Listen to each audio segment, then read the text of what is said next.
Hello दोस्तों। देखिए, हम अक्टूबर क्रांति जो थी वो हम देख चुके हैं। आज हम जो टॉपिक देखेंगे वो है अक्टूबर क्रांति के बाद क्या बदला, मतलब बदलाव क्या आया रूस में। अंतरिम सरकार के खिलाफ अक्टूबर क्रांति की गई थी। सोवियत जो थी, मतलब जो लेनिन थे, उन्होंने एक तरीके से समाजवादी क्रांति भी करना चाहते थे। एक तरीके से वो समाजवादी क्रांति भी हुई। ठीक। अब अक्टूबर क्रांति हुई, उसके बाद किनका आया रूस पे शासन? उसके बाद आया लेनिन का शासन। अब लेनिन की जो पार्टी है, बोल्शेविक पार्टी, अब वो आती है, रूस पे अपना शासन करती है। अब देखेंगे हम अक्टूबर के बाद क्या बदला। तो चलिए फटाफट से वीडियो को शुरू करते हैं। मेरा नाम है हरिओम, आप सभी का स्वागत है हमारे यूट्यूब चैनल माइंडेड स्टडी 22 पर। देखिए, वीडियो को मतलब शुरू करने से पहले आप मेरे को एक क्वेश्चन का आंसर कमेंट बॉक्स में ज़रूर कीजिएगा कि जो ज़ार थे उन्होंने अपना पद त्याग किया था, वो किस डेट पे अपना पद त्याग किया था। तो उसको कमेंट बॉक्स में ज़रूर कमेंट करें। तो देखिए, अक्टूबर के बाद क्या बदला। ठीक, ये हमारा टॉपिक है, अब उसको हम समझेंगे। देखिए, लेनिन जब आए थे रूस में अप्रैल में, तो उन्होंने अप्रैल थीसिस दिए थे। ठीक। अब उनका शासन आया। आप देखा होगा आपने कि कैसे कोई भी पार्टी जब मतलब चुनाव होता है तो अपने मैनिफेस्टो लाती है। तो ठीक उसी प्रकार इन्होंने भी अपना मैनिफेस्टो रखे थे कि हमें ये चेंज करना है। तो अब अप्रैल थीसिस जो इन्होंने दिए थे, अब ये उनको इम्प्लीमेंट करते हैं। अब इनको अपने शासन जब इन करते हैं रूस पे, तो उसको ये अब लागू करते हैं अप्रैल थीसिस को। ठीक है। तो जैसे अप्रैल थीसिस में दिया गया था बैंकों का हम राष्ट्रीयकरण करेंगे, तो उसी प्रकार ठीक नवंबर 1917 में, अब देखिए नवंबर 1917 में क्या किया जाता है, उद्योगों और बैंकों का राष्ट्रीयकरण किया जाता है। क्यों क्यों राष्ट्रीयकरण किया जाता है? क्योंकि ये जो समाजवादी पार्टी है किसको मानती है? सरकारी संपत्ति, मतलब ये निजीकरण का विरोध करती है, मतलब पूंजीवाद का विरोध करती है, और ये सरकारी चीज़ों का समर्थन करती है। तो देखिए, बैंकों और उद्योगों का इन्होंने क्या किया, राष्ट्रीयकरण किया, सरकार कर दिया, इन्हें सरकारी कर दिया गया। जमीनों को समाजवादी संपत्ति घोषित की, मतलब जो जमीनें हैं ना, इनको सामाजिक संपत्ति घोषित कर दी। मतलब सभी की, मतलब जो समाज के लोग हैं उनकी संपत्ति होगी ये जमीनें। तो उनको इन्होंने क्या कर दिया, घोषित कर दी। जिसके कारण क्या हुआ, जिसके कारण किसानों को जो सामंती की ज़मीन थी, जो सामंतों की जो ज़मीनें हुआ करती थी, किसान क्या हो गए, छूट मिल गई उनको उस पर कब्जा करने की। अब जैसे कोई सामंत वर्ग है, उस पर मानिए इतनी बड़ी ज़मीन है, ये डायग्राम समझिए आप। ठीक। अब उनको छूट मिल गई तो बहुत सारे किसान क्या किए, इतनी ले लिए। बहुत से किसान क्या किए, इतनी ले लिए। बहुत से किसान इतने। तो ऐसे ऐसे कर करके उन्होंने, उनको छूट सी मिल गई, जिसके कारण उन्होंने कब्जा करना शुरू कर दिया सामंतों की ज़मीनों पर। और क्या हुआ, शहरों में बोल्शेविकों ने मकानों को परिवार की ज़रूरत के हिसाब से दिया। अब देखिए शहरों में क्या हुआ, ये तो गाँव में जो लोगों को, गाँव में कौन रहते हैं, किसान वर्ग रहते हैं।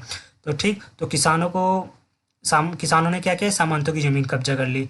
अब देखिए ये चीज़ आप ध्यान रखिएगा, जो ये ज़मीनें हैं ये बट रही हैं, तो इसको आप ध्यान दीजिएगा। जब हम गृह युद्ध टॉपिक पढ़ेंगे तो उस समय जब शुरुआत होगी तो ये रिलेटेड है वहाँ से, तो इसको ज़रूर ध्यान दीजिएगा। अब देखिए, जब ज़मीनें बँट रही हैं तो गाँव में ऐसे हुई। अब शहरों में क्या है, शहरों में जिनका जैसा परिवार होगा, हमने प्रीवियस वीडियो में ऐसा पढ़ चुके हैं कि परिवार की ज़रूरतों के हिसाब से ज़मीनों का बँटना। तो बोल्शेविक जो है वो क्या करती है, जिस परिवार में जितने मेंबर होंगे उसकी ज़रूरत के हिसाब से अमीरों से ज़मीन लेके गरीबों में बांट दिया। जो भी महल होंगे, बड़े बड़े महल होते थे राजाओं के, तो उनके महलों को तोड़कर उनकी ज़मीनों को क्या किया, गरीबों में बांटना शुरू कर दिया। जिसके कारण क्या हुआ, बेघर है, जो ज़रूरतमंद है, जिसके घर नहीं है, बहुतों को ज़रूरी है, ज़रूरतमंद होते हैं जिनको ज़मीन की ज़रूरत है, वो बेघर है, तो उनको अब मकान मिलना लगा। तो इसके कारण इन्होंने अब ये किया। अब एक और चेंज लाते हैं ये, अभिजात वर्ग द्वारा पुरानी पदवियों के इस्तेमाल पर रोक। अब जैसे देखिए, रूस में जो अभिजात वर्ग था वो क्या करता था, वो पुरानी पदवियाँ अपनाता था। मतलब अपने नाम के आगे पुरानी जो पदवियाँ लगाई जाती थी रूस में, वो लगाता था। अब मैं जैसे आपको इंडियन एग्जाम्पल के हिसाब से देता हूँ।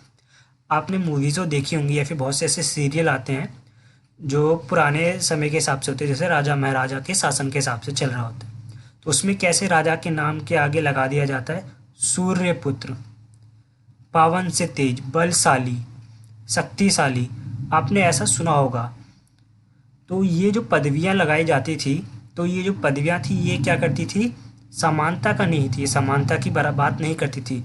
क्यों नहीं करती थी कि औरों के जो मतलब निम्न वर्ग के हैं, किसान है या फिर कोई कारीगर है, तो वो तो ऐसा नहीं लगाता था।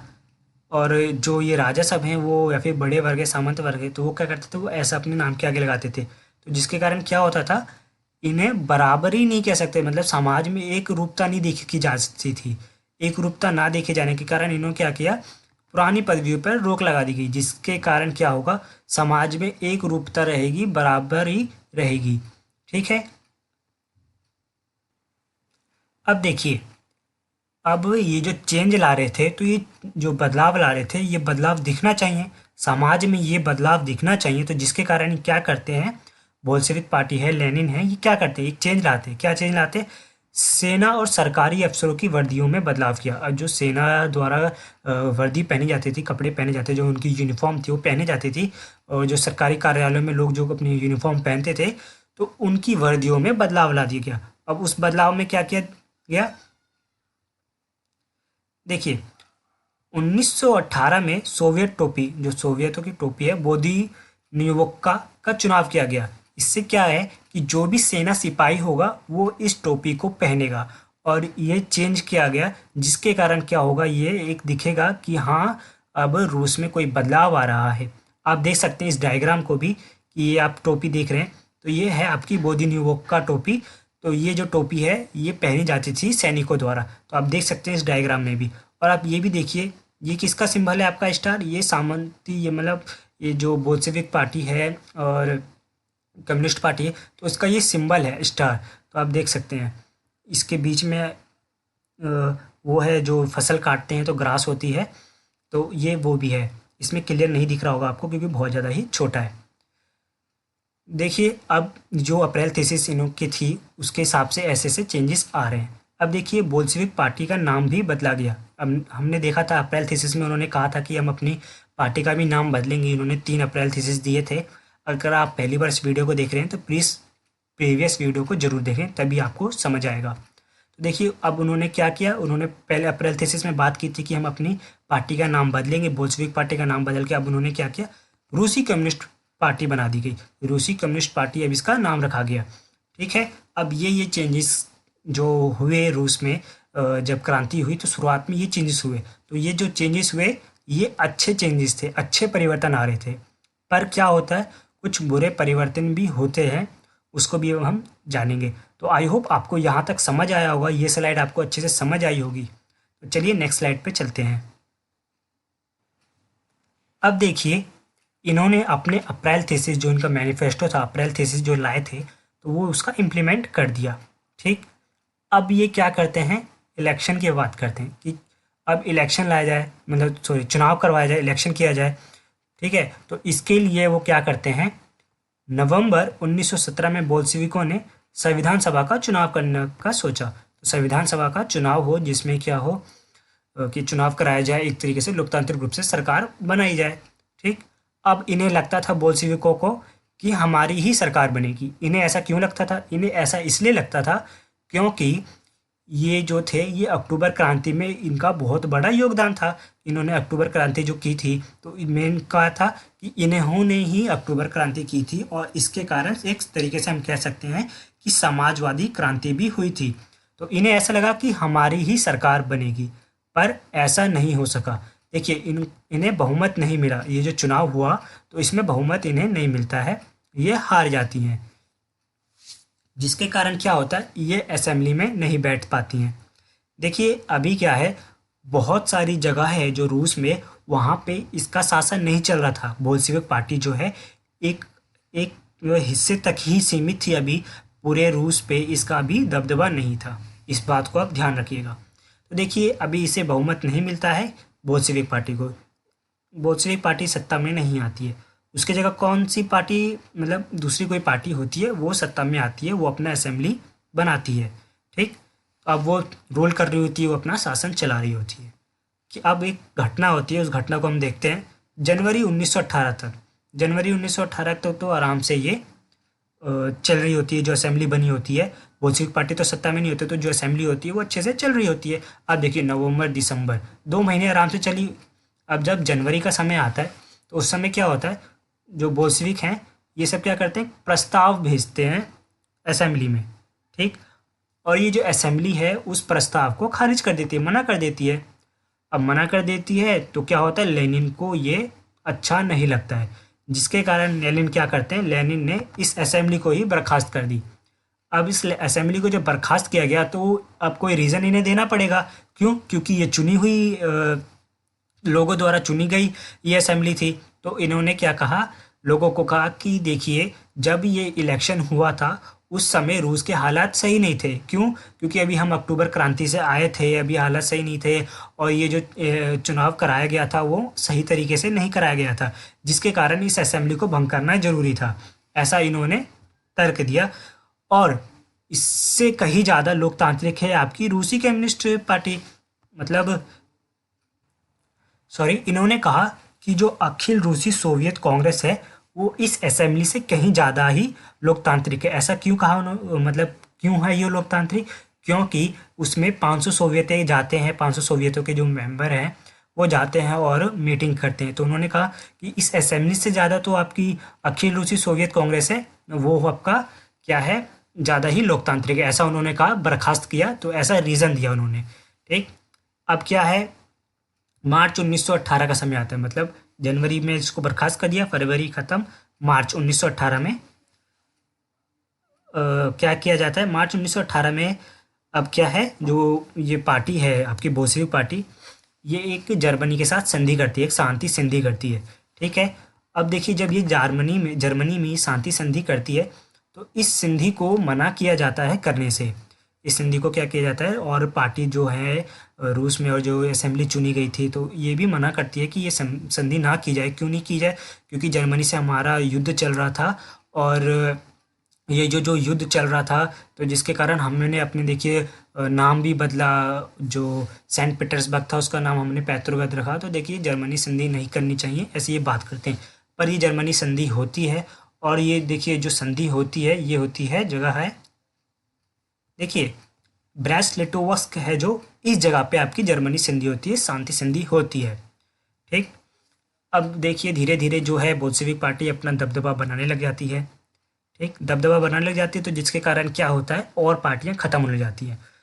और देखिए, जो अखिल रूसी सोवियत कांग्रेस है उसमें 500 सोवियतें होती हैं, तो उसपे से तो बहुत सी सोवियतों पर तो बोल्शेविक पार्टी का शासन चल ही रहा होता है, उसको अपने अंडर में ले लेती है। और जो बाकी बची हुई पार्टियां होती है, बाकी बची जो सोवियतें होती हैं, उन पे भी धीरे धीरे क्या करती है, जो बोल्शेविक पार्टी है अपना कब्जा कर लेती है, ठीक, अपना शासन उस पर चलाना शुरू कर देती है।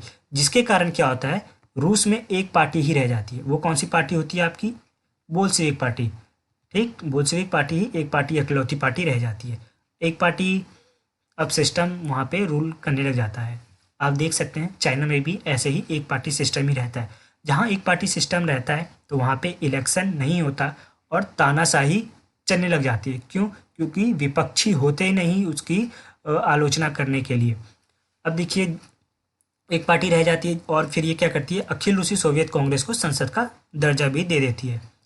अब देखिए, जब ये एक पार्टी रह जाती है तो ये क्या करती है, ट्रेड यूनियनों पर अपना नियंत्रण करने लग जाती है। अब देखिए, ट्रेड यूनियन पर नियंत्रण, जैसे बहुत सारे ट्रेड यूनियन हमने देखा था बनने लग जाती हैं, तो उन पर अपना नियंत्रण करना शुरू कर देती है। और क्या होता है, गुप्तचर पुलिस द्वारा क्या करते, गुप्तचर पुलिस बनाते हैं ये। और देखिए, चेका, OGPU, NKVD, तो ये सब पुलिस बनाती है। और जो भी सरकार की आलोचना करता है, कोई भी व्यक्ति है या फिर कोई संगठन है जो सरकार की आलोचना करता है, तो उसे जेल में डाल दिया जाता है, ठीक है। अब उसे जेल में डाल दिया जाता है जो भी सरकार की आलोचना करता है। अब ये देखिए, धीरे धीरे जो पार्टी है अपना रुख बदल रही है। ये समाज में एक विकास के लिए आई थी कि हम विकास करेंगे रूस का, ये बोल के आती है, पर अब ये कुछ और ही करने लगी है, ठीक है। देखिए, जब ये पार्टी लोग आंदोलन कर रही थी, जब ये पार्टी उभर के आ रही थी, तो बहुत से युवा लेखक थे, कलाकार थे, उन्हें ऐसा लग रहा था कि जो पार्टी है बहुत ही अच्छी पार्टी है, विकास करेगी। तो जिसके कारण क्या हुआ, ये पार्टी जुड़ी, सॉरी, ये सभी जो लोग थे ये क्या किए, पार्टी में जुड़े। पर धीरे धीरे क्या हुआ, ये जो पार्टी है एक तरीके से तानाशाही रूप लेने लगी, लोगों पे अपना अधिकार जमाने लगी, उनको उनकी स्वतंत्रता ना देने लगी। क्यों? क्योंकि जो भी सरकार की आलोचना करता था तो उसको जेल में डाल देती थी। गुप्तचर पुलिसें बना दी गई थी जो लोगों पे नज़र रखती थी कि ये कोई भी अगर सरकार के खिलाफ अगर कोई भी विद्रोह करता है या आंदोलन करने की कोशिश करता है तो उसे जेल में डाल देते थे। देखिए इस पार्टी ने क्या किया, सेंसरशिप थोप दी। सेंसरशिप मतलब क्या होता है, जैसे कोई भी न्यूज़पेपर या फिर कोई भी खबर है तो उसको सरकार की नज़र से, मतलब सरकार का कोई व्यक्ति होगा उस खबर को देखेगा कि इस खबर में कहीं सरकार के खिलाफ लिखा तो नहीं जा रहा। अगर लिखा जा रहा है तो उसे कटवा दिया जाता था, अगर ऐसा नहीं होता था तो उस न्यूज़पेपर को बैन कर दिया जाएगा। एक तरीके से आप कह सकते हैं कि जो सेंसरशिप लगती है तो क्या होता है, सेंसरशिप लगने के कारण जो भी अगर न्यूज़ है, खबरें हैं, कुछ भी चीज़ है तो उस पर सरकार का नियंत्रण होता है, सरकार ही उसकी देख रेख में होता है। जो भी चीज़ है अब वो सरकार ही देखती है। अगर सरकार देखेगी तो वो क्या करेगी, अपने ही अनुसार वो काम करेगी। ठीक, अब देखिए ये क्या करती है, सेंसरशिप थोप देती है। जो भी अगर इसके खिलाफ बोलते हैं तो अपनी जो इन्होंने गुप्तचर पुलिस बनाई उसके द्वारा जेल में डाल दिया जाता है। एक पार्टी रह जाती है, एक पार्टी रह जाती है तो कोई इलेक्शन की बात नहीं रह जाती, तानाशाही रूप लेने लग जाती है ये पार्टी। तो जिसके कारण क्या होता है, लोगों का मोह भंग हो जाता है। इससे लोगों का मोह भंग हो जाता है कि क्या सोच के ये पार्टी आई थी और ये क्या करने लगी है। ठीक, अब हम देखेंगे गृह युद्ध कैसे होता है। यूरोप में, सॉरी, रूस में गृह युद्ध, उसको अब हम जानेंगे। तो चलिए फटाफट से नेक्स्ट स्लाइड पे चलते हैं। देखिए अब जो हमारा टॉपिक है गृह युद्ध। गृह युद्ध का मतलब होता है घर के अंदर युद्ध। ठीक, मतलब किसी देश के अंदर जो युद्ध होता है उसे हम गृह युद्ध कहते हैं। तो ठीक उसी प्रकार अब रशिया में, मतलब रूस में भी गृह युद्ध होता है। अब उसको जानेंगे कि किन किन कारणों से गृह युद्ध होता है। तो देखिए पहले से ही असंतोष तो बढ़ता जा रहा है सरकार के खिलाफ।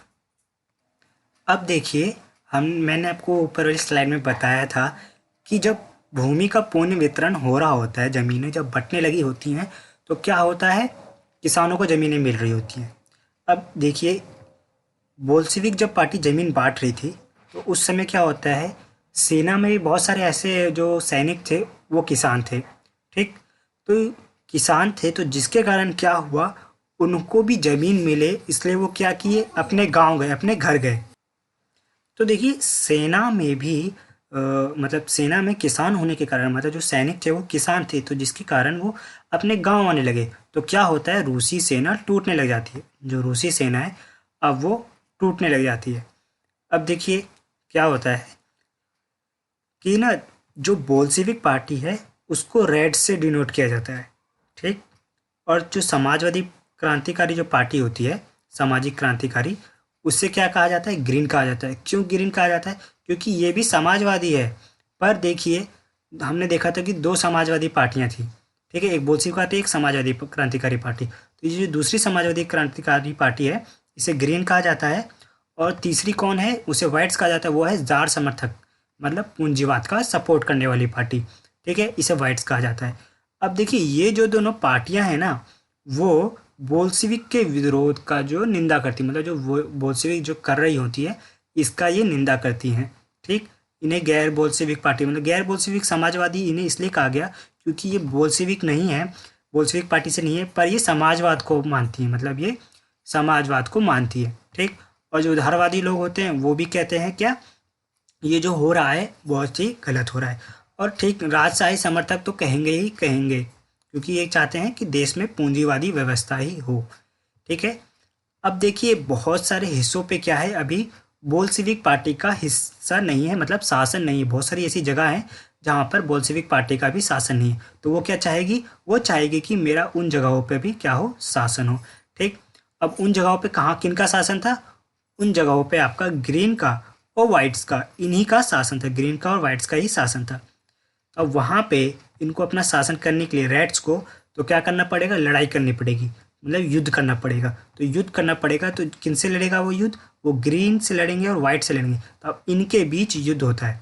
ठीक, किसके बीच, रेड्स के बीच और ग्रीन और वाइट्स के बीच, इनके बीच युद्ध होता है जिसे हम कहेंगे गृह युद्ध। ठीक है, यहाँ से अब युद्ध की शुरुआत होती है, गृह युद्ध की यहाँ से अब शुरुआत होती है।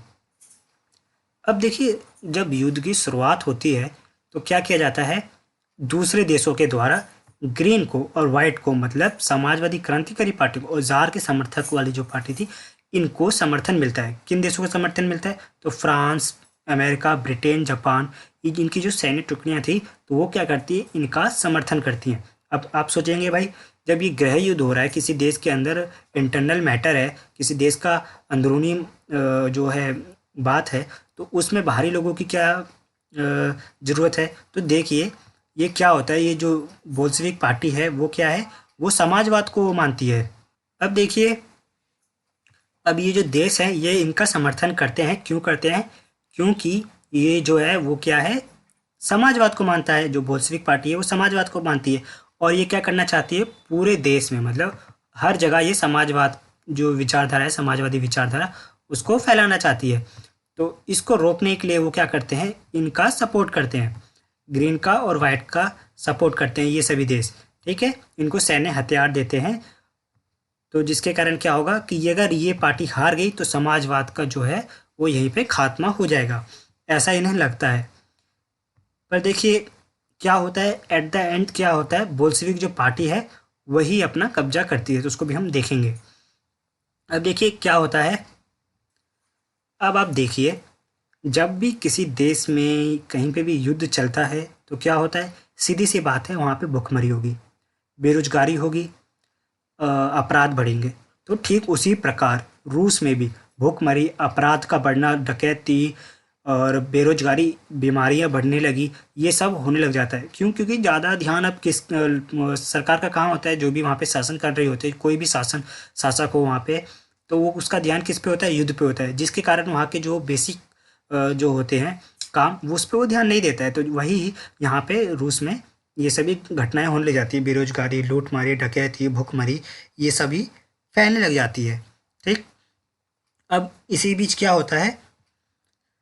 जो वाइट्स हैं ये क्या करने लग जाते हैं? हमने देखा था कि कैसे किसान सब हैं वो सामंतों की ज़मीन पे अपना कब्जा करने लग जाते हैं। तो ठीक है, और जो वाइट्स क्या हैं, ये पूंजीवाद का समर्थन करते हैं। पूंजीवाद का समर्थन करने मतलब निजी संपत्ति के हिमायती हैं ये। ठीक है, ये निजी संपत्ति के हिमायती हैं। तो अब ये क्या करते हैं? ज़मीन पर कब्जा करने वाले किसानों के खिलाफ ये सख्त रवैया अपनाते। मतलब जो भी किसान वर्ग होता है तो वो क्या करता है? जो ज़मीनें को अपना कब्जे में कर लेता है, क्योंकि ज़मीनें बढ़ रही हैं तो वो ले लेता है। अब इससे ये सभी नाराज़ होते हैं, जिसके खिलाफ ये वाइट्स है इनके प्रति सख्त रवैया अपनाते हैं। अब ये सख्त रवैया अपनाते हैं तो जिसके कारण क्या होता है कि वाइट्स का अभी तक तो क्या होता है, ये जो सरकार है अच्छा काम नहीं कर रही होती है, तो वाइट्स का इन सब का समर्थन दिया जा रहा था, वाइट्स को, ग्रीन को। पर क्या होता है, अब इसके कारण वाइट्स को जन समर्थन मिलना बंद हो जाता है, इनको अब जन समर्थन मिलना बंद हो जाता है। अब देखिए, गैर बोल्शेविकों का जो जन समर्थन होता है वो घटने लग जाता है, वो भी तेजी से घटने लग जाता है। उनके प्रति वो अब जनता है वो थोड़ी आक्रोशित हो जाती है, नाराज हो जाती है, जिसके कारण जन समर्थन घटने लग जाता है। अब देखिए, जनवरी 1920 तक, डेट को आप याद रखें, ये पूछे जाते एग्जाम में। तो रूसी साम्राज्य के ज़्यादातर हिस्सों पर बोल्शेविकों का नियंत्रण हुआ, मतलब जो बोल्शेविक पार्टी के लोग थे अब उनका नियंत्रण होता है रूस के बहुत सारे हिस्सों पे। ऐसा क्यों होता है? तो देखिए, गैर रूसी राष्ट्रवादी, मतलब जो रूस के नहीं हैं, उनका क्या होता है? वो सब सहयोग करते हैं किसका? बोल्शेविक पार्टी का। और जो रूस में ही जो मुस्लिम होते हैं, हमने देखा था शुरुआती चैप्टर में, तो मुस्लिम जिद्दियों ने क्या किया? इनकी मदद की। तो जिसके कारण क्या होता है? ये सभी हैं जो बोल्शेविक, इनका नियंत्रण हो पाता है आसानी से रूस पे। तो अभी क्या है, पहले तो बहुत थोड़े से हिस्से पे थे, पर अब थोड़ा बढ़ जाता है इनका नियंत्रण और ये रूस के अधिक हिस्सों पर अपना नियंत्रण कर लेते हैं। देखिए, बोल्शेविक पार्टी क्या कहती है? हम समाजवादी पार्टी है, हम समाज का कल्याण करना चाहते हैं। जो पूंजीपति वर्ग है वो लोगों का शोषण कर रहा है, जो भी गरीब तबका है उनका शोषण कर रहा है। तो हम क्या करना चाहते हैं? समाज का उत्थान करना चाहते हैं, लोगों को आगे बढ़ाना चाहते हैं।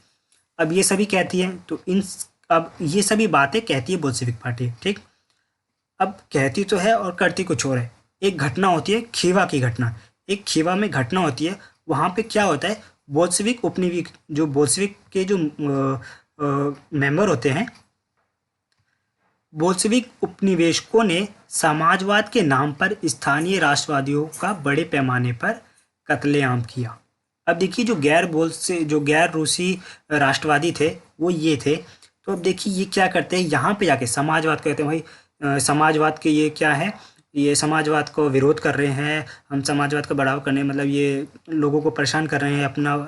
तो जिसके कारण क्या है, जो बोल से भी ऐसा कहते हैं और यहाँ पे जाके क्या करते हैं, कत्लेआम करते हैं, इन लोगों को मारना शुरू कर देते हैं, बहुत ही ज़्यादा यहाँ पे खून खराबा होता है। अब ये ऐसी घटना करते हैं पर असल में ऐसा नहीं होता है। तो जिसके कारण क्या होता है, लोगों को लगता है कि ये सरकार क्या कर रही है, तो लोगों को समझ नहीं आ रहा था कि ये सरकार क्या चाहती है, मतलब करना क्या चाहती है ये सरकार है, ये करना क्या चाहती है। अभी बोलती है कि हम लोगों का विकास करेंगे और ये जाके जो हम उसके सपोर्ट ही कर रहे हैं और ये हमारे ही लोगों को मार रही है। तो अब देखिए ये करती है जब बोल्शेविक पार्टी, तो जिसके कारण अब लोग नाराज़ होंगे, तो वो अब ये क्या काम करती है उसको हम देखते हैं। ये यूएसएसआर संगठन बना रही होती है, जो बोल्शेविक पार्टी है आपकी, तो ये क्या करती है, यूएसएसआर संगठन बनाती है। देखिए एक बार यूएसएसआर की फुल फॉर्म देख लेते हैं हम, तो ये है आपकी union of Soviet socialist Republicans. तो ये है आपकी यूएसएसआर की फुल फॉर्म, एक नंबर में भी पूछा जा सकता है। तो अब देखिए इस समस्या को निपटाने के लिए क्या करती है, जो गैर रूसी राष्ट्रवादियों के जो होते हैं इनको स्वायत्ता दी जाती है कि आप आइए इसमें अपना मतलब अपने पार्टी मेंबर को लाइए, आप इसमें जुड़िए, हम आपको ईजिली इसमें मतलब स्थान देंगे, ठीक है। तो इसलिए ये किया जाता है कि इसमें इनको यूएसएसआर में इन्हें स्थान दिया जाता है दिसंबर 1922 में, ठीक, कि क्या हो जो जनता इनके खिलाफ हुई थी वो मान जाए, ठीक है। तो ये किया जाता है कि जो इन्होंने कत्लेआम किया था उस पर पर्दा डाला जा सके। पर देखिए क्या होता है, जो बोल्शेविक पार्टी है ना वो क्या करती है, बहुत सारी सरकारें होती है, स्थानीय सरकारें होती है ना, उन पर क्या होती है, ये सख्त नीतियाँ लागू कर देती है उन पे। जो यूएसएसआर की जो कानून होते हैं कुछ, वो उनके सख्त नीतियाँ इन पे थोप देती है। वो क्या होती हैं, जैसे घुमंतुवाद की रोकथाम। आपने देखा होगा बंजारों लोगों को कि वो क्या करते हैं, एक स्थान से दूसरे स्थान घूमते रहते हैं, अपना जीवन निर्वाह करते हैं, उनका कोई एक स्थायी ठिकाना नहीं होता है, ठीक, उनका स्थायी ठिकाना नहीं होता है, इसलिए वो घूम घूम कर अपना जीवन निर्वाह करते हैं। कुछ दिन यहाँ रह के अपना खाना वाना बनाया, मतलब रहे, अपना जीवन निर्वाह किया, और यहाँ के रिसोर्सेज जब खत्म हुए तो वो दूसरी जगह चले गए, फिर दूसरी जगह अपना गए, अपना उन्होंने तंबू वम्बू लगाए, कुछ दिन वहाँ रहे। तो ये घुमंतुवाद है, तो इस पर रोक लगा दी इन्होंने आपके बोल्शेविकों ने। अब देखिए घुमंतुवाद के रोक लगने के कारण क्या है, जो और लोग हैं, जो स्थानीय सरकार हैं, वो इसका विरोध करती है कि ऐसा क्यों कर रही है, ये सभी जो लोग हैं ये अपना जीवन निर्वाह कैसे कर सकेंगे, ना इनका कोई काम धाम है, ना कोई ये किसी जाके दूसरी जगह काम करते हैं, ये तो बस घूम घूम के अपना जीवन निर्वाह करते हैं। तो ना इनका कोई असली में ठिकाना है कि अगर एक जगह रुक जाएं तो उस जगह रुक के रह सकें। तो देखिए इसके कारण क्या होता है, लोगों को समझ नहीं आ रहा है कि आखिर एक सरकार करना क्या चाहती है। कभी तो कुछ अच्छा काम करने की बात करती है और कभी ये सरकार कुछ और ही करने लग जाती है। अब देखिए गृह युद्ध में ये सभी होता है, इन कारणों से गृह युद्ध होता है। फिर गृह युद्ध के बाद अब हम देखेंगे समाजवादी समाज का निर्माण, कैसे समाजवादी जो समाज है उसका निर्माण कैसे होता है, तो उसको हम देखेंगे नेक्स्ट वीडियो में। देखिए अगर आपको ये वीडियो अगर अच्छी लगी हो तो प्लीज़ अपने दोस्तों के साथ शेयर कीजिए। अगर आपने यहाँ तक वीडियो देख ली हो तो प्लीज़ चैनल को सब्सक्राइब करें, वीडियो को लाइक करें। मिलते हैं नेक्स्ट वीडियो में।